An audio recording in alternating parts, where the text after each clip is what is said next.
Dieu a un plan merveilleux pour votre vie, à la maison des vainqueurs. Amen. Amen. Alors, si Dieu vous a amené ici, c'est qu'il veut changer votre identité. Amen. Alléluia. Amen. Je suis fatigué de voir les enfants de Dieu qui ne savent pas ce que Dieu les a laissé comme testament. Dieu nous dit que sa parole est un testament. Alléluia. Amen. Et le testament que Dieu nous a donné, nous devons entrer en possession de ce testament et en jouir des bénédictions qui en découlent. Alléluia. Amen. Aujourd'hui, nous ne sommes plus serviteurs, mais nous sommes enfants de Dieu. Alléluia. Les enfants ont droit de manger à table avec le Seigneur. Amen. Et nous sommes assis actuellement avec le Père à table et nous devons manger les meilleures productions de ce qu'il a produit sur la terre. C'est pour ça qu'à la maison des vainqueurs, je vous dis, ce n'est pas à un enfant de Dieu de quémander les choses que Dieu a déclarées sur sa vie. La Bible dit, nous devons marcher sur les promesses de Dieu et sur les proclamations. Alléluia. Amen. Lorsque nous rentrons dans les Écritures et que nous voyons les hommes et les femmes de foi, nous allons voir l'exemple un peu ici. Il est question des enfants de Dieu. Je vois l'exemple un peu ici, le prophète Élie, qui a annoncé des merveilles. Il a vu une veuve. La veuve était triplée de dettes. Elle ne savait pas comment en finir avec ses dettes. Aujourd'hui, tu es en Europe. Tu as fui la catastrophe en Afrique. Tu t'es retrouvé en Europe, rempli de dettes. Chaque jour, dans ta boîte aux lettres, les lettres arrivent ton cœur bas. Tu ne sais plus où mettre ton cœur. Tu ne sais plus où mettre ta tête. J'ai une bonne nouvelle pour toi ce soir. Si tu écoutes la parole de foi va changer ton stress en joie. Amen. Alléluia. Amen. Élie était un serviteur rempli du Saint-Esprit. Il pouvait annoncer une parole de foi. Lorsqu'il allait voir cette veuve, Élie chez la veuve de Serepta. Nous voyons bien les Écritures dans 1 Roi, chapitre 17, à partir du verset 8. Alors, la parole de l'Éternel fut adressée en ces mots. Lève-toi, va à Serepta, qui appartient à Sidon, reste-y, voici que j'ai ordonné à une veuve de te nourrir. Il se leva et s'en alla à Serepta. Comme il arriva à l'entrée de la ville, voici qu'il avait là une veuve qui ramassait du bois. Il l'appela et dit, va me chercher, je te prie, un peu d'eau dans un récipient afin que je boive. Elle alla en chercher, il l'appela de nouveau et dit, va me chercher, je te prie, un morceau de pain dans ta maison. Elle répondit, l'Éternel ton Dieu est vivant, je n'ai rien de cuit, je n'ai qu'une poignée de farine dans un pot et un peu d'huile dans une cruche.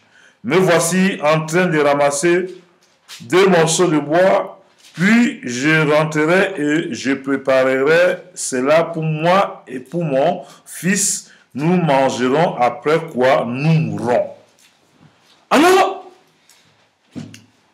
je vais vous dire, dans une situation critique de ta vie, dans une situation où tu ne vois pas de solution,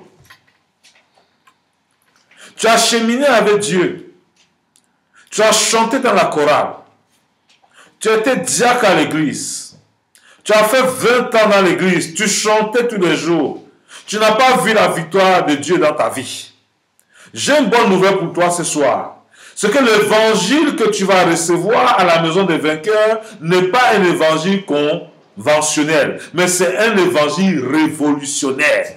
Quand tu reçois un évangile révolutionnaire, ta vie commence à avoir la révolution. Donc si tu ne comprends pas la révolution chrétienne, il est impossible pour toi de bénéficier des grâces que Dieu a prévues pour toi. Je suis convaincu, plus que convaincu, que le Dieu que je sais, c'est un Dieu de miracles. C'est un Dieu de miracles. Le même miracle qu'il a fait hier, il le fait aujourd'hui, il le fera demain. Les gens qui sont fatigués, ce sont ceux qui ne savent pas expérimenter la puissance de Dieu. J'ai une conviction avec mon Père. J'ai une conviction avec mon Dieu. La parole de Dieu est vérité. Si Élie a pu influencer la vie de cette veuve n'avait plus d'espoir. Cette veuve ne voyait plus de vie. Cette veuve n'avait plus la joie de vivre. Dieu a envoyé son serviteur en ce moment précis. Elle a discerné la voix qui venait du Seigneur. Elle a écouté le serviteur de Dieu. Et ce qui me marque, Dieu dit à son serviteur, demande à cette dame de prendre soin de toi. La femme n'a pas regardé. Elle n'a pas regardé à ses problèmes. Elle n'a pas regardé à ses difficultés. Elle allait chercher de l'eau.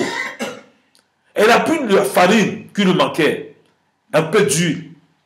Elle a pris le risque de faire le gâteau au serviteur et de le présenter. Le serviteur a mangé le gâteau. Après quoi, nous avons vu, quand nous allons voir la suite de ça, la femme a obéi un principe de foi. Sa vie a été transformée et sa vie a été bouleversée au-delà de son imagination et de sa pensée. Alléluia. Amen. Je ne sais pas ce que tu traverses. Je ne sais pas ce que tu vis. Ce qui est, je crois, c'est que ce qui est impossible à toi est possible à Dieu. Amen. Ce veuve de Sarepta ne voyait pas la solution, comment elle pouvait faire pour payer ses dettes. Elle ne voyait pas comment elle pouvait vivre après avoir mangé le peu de farine qu'elle avait un peu d'huile. Elle ne voyait plus. Mais quand elle a cru au serviteur de Dieu, le miracle qui accompagne les serviteurs de Dieu, ça s'est associé dans sa vie et lui a donné la victoire dans ce qu'elle attendait. Amen. Quand vous voyez la continuité de ce texte, elle répondit, l'Éternel, ton Dieu est vivant. Je n'ai rien de cuit. Je n'ai qu'une poignée de farine dans un pot et un peu d'huile dans une cruche. Me voici en train de ramasser 2 morceaux de bois, puis je rentrerai et je préparerai cela pour moi et pour mon fils. Nous mangerons, après quoi nous mourrons. Et lui dit, sois sans crainte.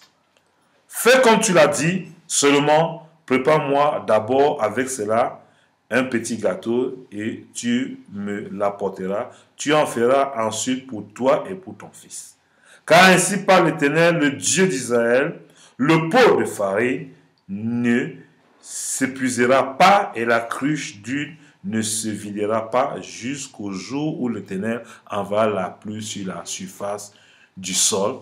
Elle alla faire selon la parole d'Élie et pendant longtemps elle a eu de quoi manger et elle et sa famille ainsi que lui. Le pot de farine ne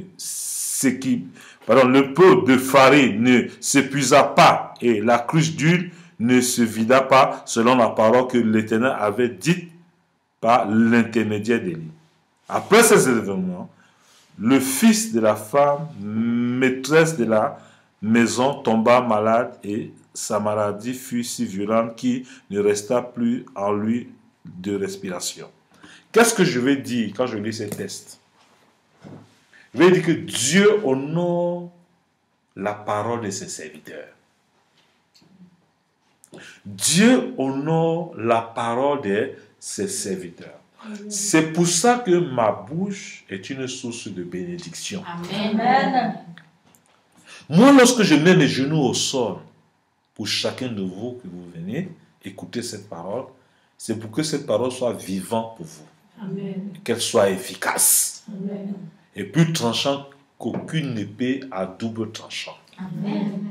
Lorsque vous avez reçu la parole de Dieu dans votre vie, la parole de Dieu dans votre vie vient changer votre désert en terre fertile. Amen. vient restaurer la stérilité en nature féconde. Amen. C'est pourquoi Dieu dit que dans sa maison, il n'y aura pas de stérilité. Il y a longtemps, tu as marché seul. Où tu es sorti, la côte où tu es sorti est en train de souffrir. Parce que tu n'as pas encore eu une parole de foi pour entrer en alliance avec la côte que tu es sorti. C'est pour ça que ce soir, je proclame sur ta vie en prophétie que tu vas trouver la côte là où tu es sorti à partir de ce soir au nom puissant de Jésus. Amen. Moi, je suis fatigué de voir les enfants de Dieu qui mendient ce qui les appartient. Cette dame n'avait plus le droit de souffrir car Dieu est le Dieu qui remplit notre corbeille. Amen. Dieu est le Dieu qui est capable de mettre les repas chez nous au-delà de ce que nous imaginons. Amen. Cette dame a cru au miracle. Jésus est venu avec ses disciples. Il a fait le miracle dans sa foule. Mais je vous dis, s'il n'y avait pas ces 2 poissons et ces 5 pains, Jésus ne pourrait pas faire un miracle. Amen. Pour que Dieu puisse faire un miracle dans ta vie, tu dois présenter quelque chose. Et les disciples ont compris, ils sont allés, la foule, ils ont présenté quelque chose et Dieu a multiplié. C'est pour ça que quand tu viens à la maison, il faut localiser ta sémence. Il faut s'aimer selon la sémence qui est dans ton cœur. Tu veux le mariage, il faut faire une sémence conséquente par rapport au mariage. Tu veux un miracle dans ta vie, fais une sémence conséquemment par rapport à ce miracle. N'attends pas qu'on te prêche un évangile conventionnel, mais il faut qu'on te prêche un évangile révolutionnaire. Ceux qui croient qu'ils ont le monopole de la parole de Dieu, laissez là où ils se trouvent. Mais vous, obéissez la parole de Dieu aux principes élémentaires, au premier degré que vous recevez. Quand vous obéissez la parole de Dieu au premier degré, Dieu agit dans votre vie parce que vous agissez comme des enfants. Car Dieu nous dit d'agir comme les tout petits enfants. Si vous cessez de fonctionner comme les petits enfants, Dieu est fatigué de fonctionner avec des gens adultes. Comment l'espèce d'enfant peut découler de vous? Dieu a besoin de voir en vous l'espèce d'enfant pour faire un miracle avec vous. Il a dit, il veut que nous soyons comme ces petits enfants. Et nous passons notre temps à remplir notre tête des connaissances bibliques, des proclamations, on crie, on fait comme si Dieu est notre garçon de course. Je suis désolé. Dieu, c'est un Dieu de principe. Il nous dit de fonctionner avec la foi. La foi, c'est quoi? Quand tu dis à ton enfant, si tu es premier de ta classe, je vais t'acheter un vélo. L'enfant sait que son père ne ment jamais. Que ce que son père a dit, il va l'accomplir. C'est pour ça quand Dieu dit, venez à moi, vous tous qui êtes fatigués et chargés, je vous donnerai du repos. Si tu n'es pas fatigué, tu ne peux pas venir au Seigneur. Il y a beaucoup de gens qui me disent, Seigneur, Seigneur, la façon qu'ils me parlent de Dieu, je dis, non, tu n'es pas encore fatigué. Rentre encore chez toi. Quand tu seras fatigué, viens. Dieu va répondre ce que tu es incapable de réaliser. Alléluia. Il y a des gens ici qui fabriquent les mariages, qui fabriquent les bénédictions. On sait dans quoi ils entrent pour présenter aux gens qui sont bénis. Mais j'ai une bonne nouvelle pour vous. La bénédiction de Dieu n'est accompagnée d'aucun chagrin. Alléluia. Si tu es marié selon la volonté de Dieu, même si tu n'as pas de quoi manger, tu vas te réjouir dans le mariage parce que c'est un mariage que Dieu a béni. Parce que dans le désert, il sera avec toi et il va t'amener dans le parvis de bénédiction. Dieu ne choue jamais. J'ai une bonne nouvelle pour vous. Dieu ne choue jamais mes hommes de vainqueurs. Alléluia. N'entrez pas dans un évangile de démangeaison, de mensonge, un évangile qui n'a pas de sens. Le Dieu que nous servons, c'est un Dieu qui teste. Alléluia. Dieu a toujours testé les héros. Alléluia. Et lorsqu'il nous teste et qu'il voit en nous la sémence de la foi, il coopère avec nous, il marche avec nous. Amen. Dieu ne fonctionne pas avec nous, avec notre mentalité. La mentalité de la foi, elle est contraire à la nôtre. Dieu, c'est un Dieu de foi. Alléluia. Amen.